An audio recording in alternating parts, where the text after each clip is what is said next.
નમસ્કાર, GS news 24/7 માં આપનું સ્વાગત છે। હવે જોઈએ આજના સમાચાર। ખંભાત મિતલી 2.4 કરોડ ઉચાપત કેસમાં સેક્રેટરી સહિત 9 ઈસમોની ધરપકડ કરાઈ। પકડાયેલા આરોપીઓને કોર્ટમાં રજૂ કરાયા।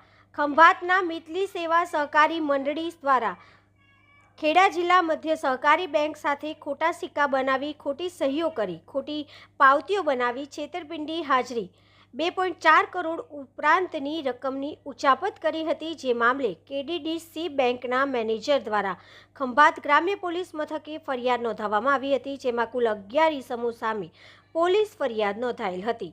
જે પ્રકરણમાં ખંભાત ગ્રામ્ય પોલીસ સેવા સહકારી મંડળીના સેક્રેટરી રમેશભાઈ બચુભાઈ વાળંદને ઝડપી પાડી કોર્ટમાં રજૂ કરી 7 દિવસના રિમાન્ડ માંગ્યા હતા।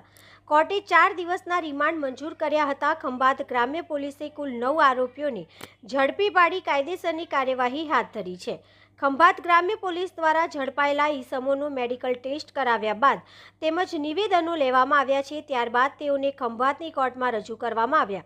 ખંભાત ગામે પોલીસે ઝડપાયેલા આરોપીઓમાં secretary Rameshbhai Bachubhai Valand, chairman Bhikhabhai Dayabhai Patel, vice chairman Anirudhsinh Remubha Gohil તેમજ ડિરેક્ટર હિમેતભાઈ વિઠ્ઠલભાઈ રાઠોડ, નાગજીભાઈ તળસીભાઈ જાદવ, મફતભાઈ વેલાભાઈ મકવાણા, નારાયણભાઈ ભીખાભાઈ મકવાણા, તખતસિંહ કાનુભાઈ બારડ, કલાભાઈ રણછોડભાઈનો સમાવેશ થાય છે।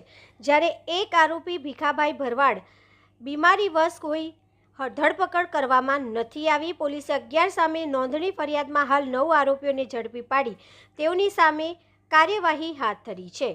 રિપોર્ટર નાસિર ખલીફા, ગલિયાણા, તારાપુર।